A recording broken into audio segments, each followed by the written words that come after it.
The thing about ancient civilizations is that they really, really loved their paperwork, or crystal work, or whatever medium they used to document their inevitable doom. Xylax would know. He'd spent the last 3 cycles cataloguing the ruins of exactly 17 extinct species, and every single one of them had left behind the galactic equivalent of a sticky note saying, "Don't mess with Earth." The latest discovery came from the remnants of the Corixian Empire, once proud rulers of 3 spiral arms, now reduced to dust and peculiarly well-preserved warning messages. Xylax's tentacles waved in resignation as his sensor array decoded yet another crystal matrix, this one buried under the remains of what appeared to be their central archive. "Let me guess," he transmitted to his research partner, Nas Beta 9, a quantum consciousness housed in what looked suspiciously like a decorative soap dispenser. "They're going to mention Earth, aren't they?" The crystal pulsed with ancient light as it activated, projecting a holographic message that had waited millions of years to be found. The long-dead Corixian archivist appeared, their crystalline form pristine in the recording. Xylax started his standard documentation procedure, already knowing what was coming. "To any who find this message," the hologram began, its voice carrying that unique mix of terror and bureaucratic thoroughness that seemed universal across species, "we leave this warning about Sector 47, X-23, specifically the 3rd planet of the Yellow Star System. They call it Earth. They guard something worse. Do not investigate. Do not approach. We learned too late. At least we had time to file the proper forms before our extinction." Xylax's appendages drooped. "That makes 18, he noted in his log. 18 advanced civilizations, 18 warnings about Earth, 18 mentions of something worse, and 18 properly filed reports about their own extinction. I'm starting to see a pattern here." 19, actually, Nas Beta 9 chimed in, their housing gleaming unhelpfully.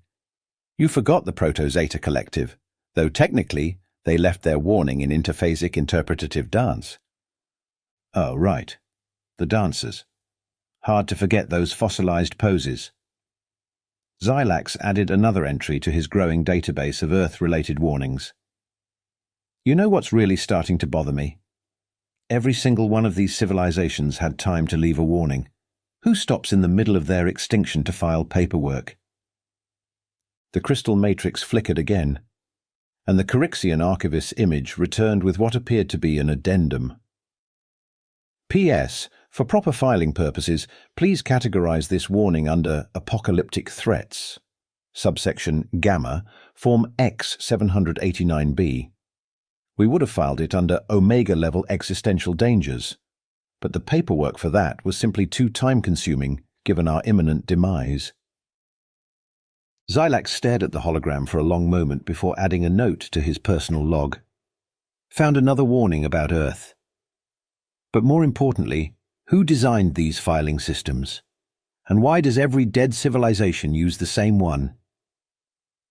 The Galactic Historical Society's archives were becoming increasingly amusing to browse, at least if you had a taste for apocalyptic bureaucracy. Each documented encounter with Earth followed an almost comedically predictable pattern, as if the universe itself was running a particularly dark sitcom. Take the Meridian Collective, for instance. Their first report read, "Discovered promising solar system for colonization." Their second, "Native species detected, seems primitive but oddly concerning." Their final report, filed precisely 2 standard cycles later, "Stay away from Earth. They guard the..." Transmission ends. The only thing more consistent than their mounting panic was their dedication to proper timestamp formatting. The quantum harmonists had taken a more artistic approach to their warning. They'd encoded their message into the atomic structure of their homeworld's moon, which now orbited their empty planet like a giant crystalline billboard of doom. "Humans appear simple. This is a trap. What lies beneath is worse. We should have known when we saw how they treated their own planet. No species survives that level of pollution unless something else is keeping them alive." But perhaps the most intriguing account came from the Silicon Dreams, a machine civilization that had attempted to hack Earth's primitive digital networks. Their entire collective consciousness, had shut down exactly 3.7 microseconds after breaching human cybersecurity. They'd managed one final backup transmission. Their internet cannot be that bad by accident. It must be intentional. No species would willingly create such digital chaos unless they were hiding something far worse beneath it. The current galactic community's reaction to these discoveries ranged from academic fascination to outright denial. The Void University's Xenoarchaeology department had started a betting pool on what exactly humans were guarding. Current odds favored primordial chaos entity at 3, 1 with universe's recycling bin coming in a close second at 4, 1. Really bad TikTok videos was a controversial dark horse at 10, 1. The Hivemind conclave had taken to observing Earth through long-range telescopes, meticulously documenting human behavior with increasingly confused reports. Species appears to simultaneously advance technology and use it primarily for creating and sharing pictures of small furry animals. Cannot determine if this is a sophisticated smokescreen or genuine cultural phenomenon. Even the notoriously reclusive gas giant Consciousness Collective had emerged from their cloudy isolation to comment. We have observed humans launching objects into space, seemingly at random, often for reasons they label as because we can. No species expends resources so inefficiently unless they have access to something that makes such waste irrelevant. Most disturbing of all was the pattern of human advancement. Every civilization that had left a warning had been significantly more advanced than humanity at the time of their extinction. Yet Earth's defenders had prevailed each time, despite their apparently primitive technology. The Galactic Science Academy's latest thesis suggested this was statistically impossible unless humans had access to something that fundamentally violated the laws of physics. A particularly well-preserved warning from the Crystal Sphere Syndicate simply stated, "We thought their physics was wrong. Turns out, our physics was wrong. Their physics is worse. Do not attempt to correct their mathematical errors. The errors are not errors. They are bars on a cage." The mounting evidence had led to a new galactic pastime, Earth watching. Various species had taken to monitoring human broadcasts, trying to decode what possible threat could be so terrible that it would require such an elaborate planetary facade to contain it. The humans' continued production of apocalyptic entertainment was viewed as particularly suspicious. As one Hivemind analyst noted, only a species intimately familiar with containing world-ending threats would spend so much time imagining new ones. The Galactic Research Council had finally decided to do what bureaucracies do best: form a committee. After reviewing the mounting evidence about Earth, they assembled what they considered their finest team of experts, though finest might have been stretching it. Leading the expedition was Dr. Zeichsel, a gelatinous mass of cognitive fluid whose main qualification was being impossible to kill through conventional means. Their previous research includes surviving 3 supernovas and one particularly spicy galactic cuisine festival. "I volunteer because I'm essentially immortal," they bubbled enthusiastically during the first meeting. "Also, my species doesn't believe in filing posthumous reports." The team's technology expert, Quantum Intelligence Unit 359B, who insisted on being called Bob, was chosen primarily because they couldn't be hacked, mainly due to running on what they proudly called artisanal code that was so badly written no other intelligence could make sense of it. "My security through obscurity makes me perfect for this mission," Bob announced from their vintage toaster housing. "Also, I'm the only one who actually watched all of Earth's cat videos, for research." Rounding out the core team was Mex Photon, a being of pure light who specialized in observation and documentation. They had gained notoriety for their ability to record events from multiple dimensional perspectives simultaneously, though their reports tended to include an excessive number of lens flares. "I promise to capture everything in stunning 45D, they beamed. "Though I should warn you, I do get occasional lens fog in high-anxiety situations." The planning sessions were a masterclass in organized chaos. Dr. Zixel kept accidentally absorbing vital equipment whenever they got excited. Bob insisted on running all mission protocols through their proprietary operating system, which somehow included a version of Doom. Mex Photon's preliminary mission footage looked like a cross between a documentary and an art house film. "Let's review the mission parameters," Dr. Zixel gurgled during their final briefing. "We approach Earth, we observe the humans, we figure out what they're guarding, and most importantly, we try not to join the impressive list of extinct civilizations." "I've analyzed all possible approach vectors," Bob chimed in, their toaster housing popping up some burnt mission diagrams. "I suggest we avoid what humans call the internet at all costs. The memes alone could overwhelm our shields." Mex Photon flickered thoughtfully. "I've been studying their entertainment broadcasts. Did you know they spend an inordinate amount of time making shows about their own extinction? Either they're incredibly paranoid, or they're trying to tell us something." The final mission prep involved loading their ship with what they considered essential supplies: a universal translator, quantum computation arrays, and what Bob insisted was Earth's entire collection of cute animal pictures for diplomatic purposes. "Remember," Dr. Zixel burbled as they finalized their preparations, "if we don't survive this, at least try to file the paperwork before we go extinct. It's tradition at this point." The approach to Earth's solar system was suspiciously uneventful, which made everyone on the research vessel extremely nervous.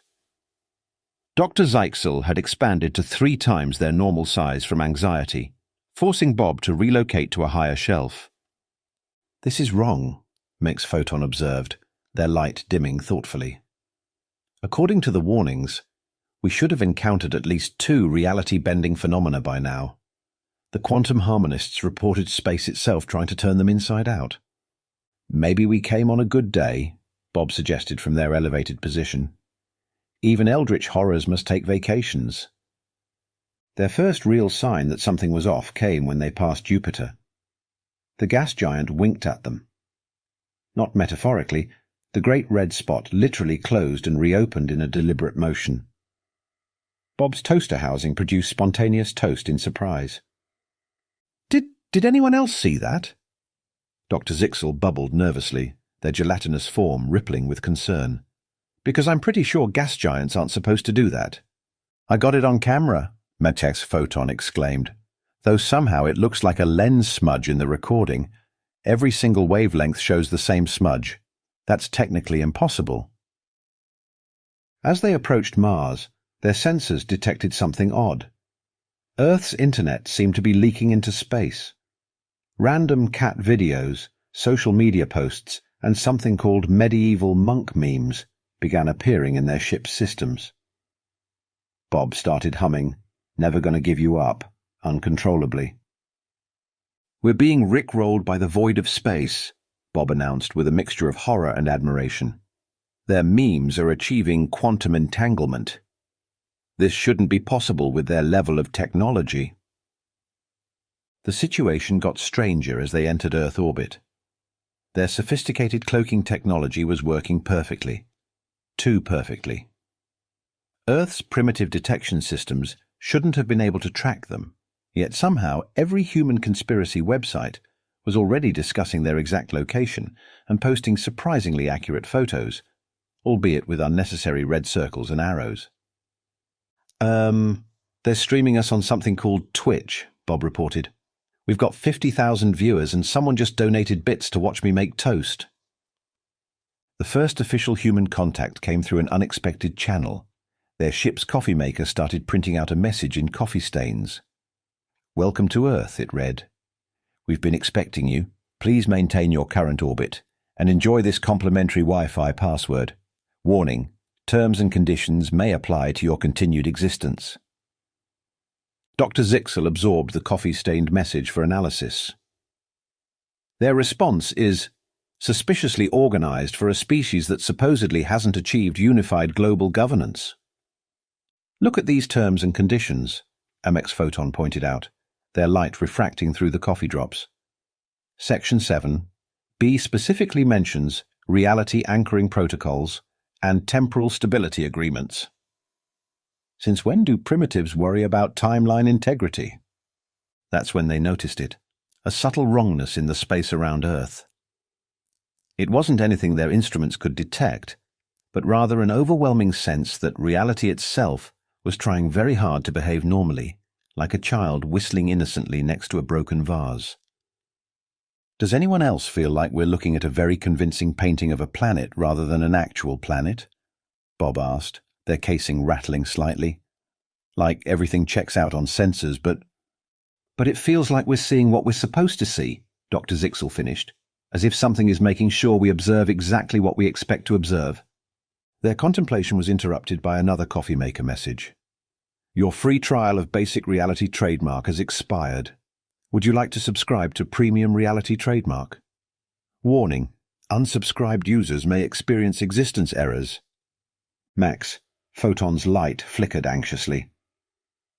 Is it too late to file our preliminary extinction paperwork? The truth about Earth arrived in the form of a meeting invitation, delivered through their ship's microwave with perfect timing to interrupt Bob's attempt at making popcorn. The location coordinates pointed to a Waffle House in Nebraska, because of course they did. A Waffle House?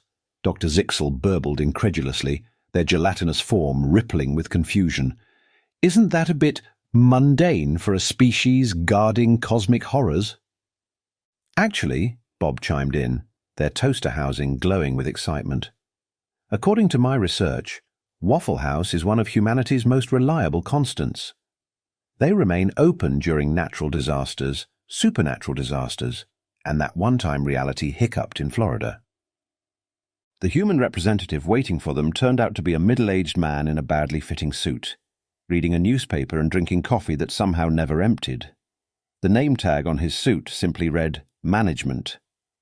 Ah, right on time, he said, folding his newspaper to reveal yesterday's date.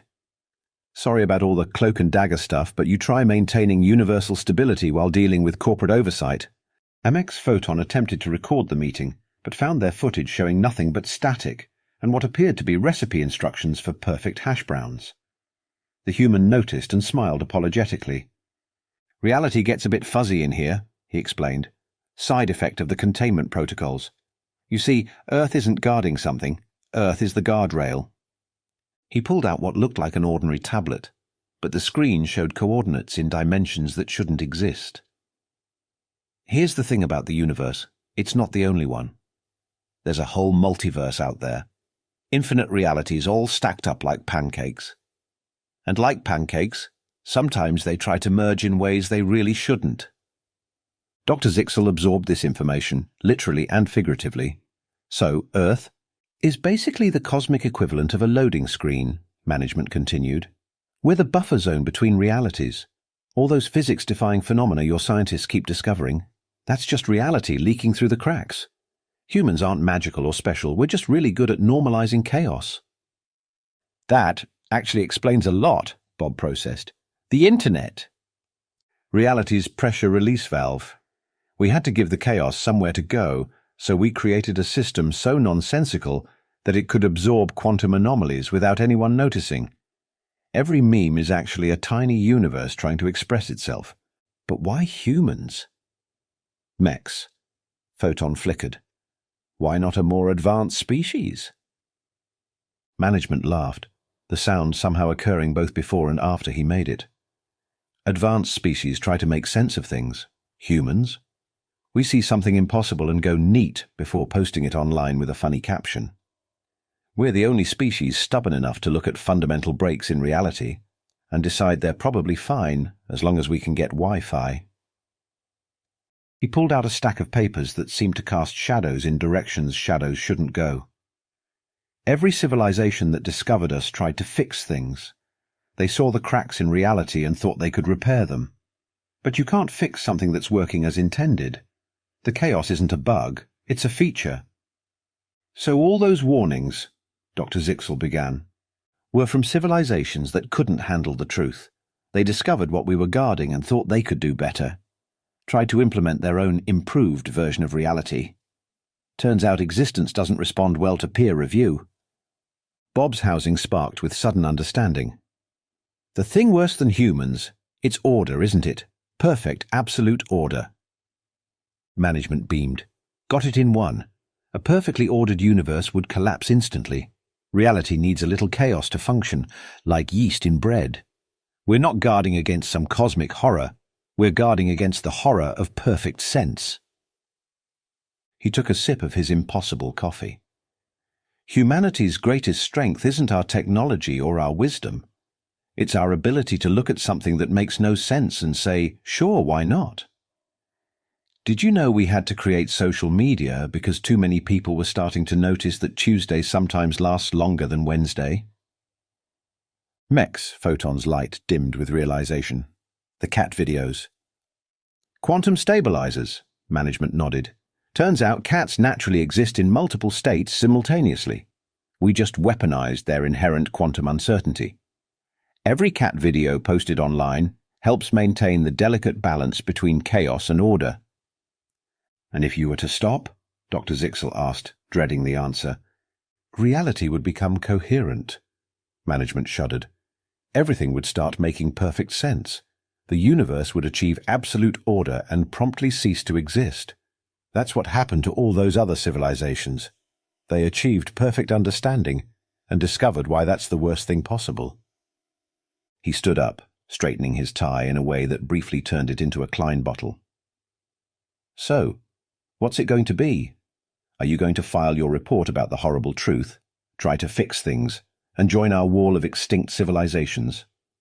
Or would you like to subscribe to our premium reality package? It comes with unlimited data and only minor existential crises. Dr. Zixel, Bob, and Mech's Photon sat in the Waffle House, contemplating their options while a nearby jukebox played every song simultaneously in perfect harmony, a phenomenon that should have been horrifying but somehow worked. Let me get this straight, Dr. Zixel bubbled, their gelatinous form now resembling a troubled lava lamp. The entire universe is essentially running on controlled chaos. Earth is the firewall, and humans are the system administrators who don't actually know how the system works but somehow keep it running anyway. That's oversimplifying it, management replied, but essentially correct. Think of it less as administration and more like aggressive improvisation on a universal scale. Bob's toaster housing popped out a piece of toast with fractal patterns burnt into it. But what happens if we choose to tell everyone? Surely the galactic community deserves to know. Management sighed, and somewhere in the distance, probability briefly became uncertain. Remember the Meridian Collective? They tried to optimize reality, created a perfect mathematical model to eliminate chaos. Want to know what happened? They became so perfectly ordered that they transformed into a geometric proof of their own non-existence. Mech's Photon flickered thoughtfully. Is that why humans seem to actively resist technological advancement in certain areas? You're deliberately maintaining a specific level of chaos? Give the light bulb a prize. Management beamed. Every time humanity gets too close to figuring everything out, we have to introduce new variables. Why do you think we invented cryptocurrency? Nothing destabilizes rational systems quite like convincing people to invest real money in imaginary money. A waitress approached their table, walking in a way that suggested she was simultaneously arriving and departing. Her name tag read, "Also Management." "The coffee here exists in a quantum superposition of fresh and 3 days old," she explained, refilling cups that hadn't been emptied. "It's part of our reality anchoring system.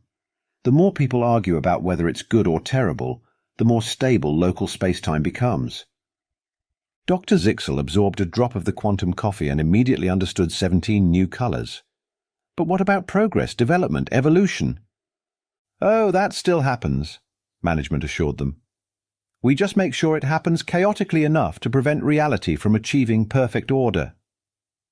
Did you think it was an accident that humans developed spaceflight before figuring out why we sleep?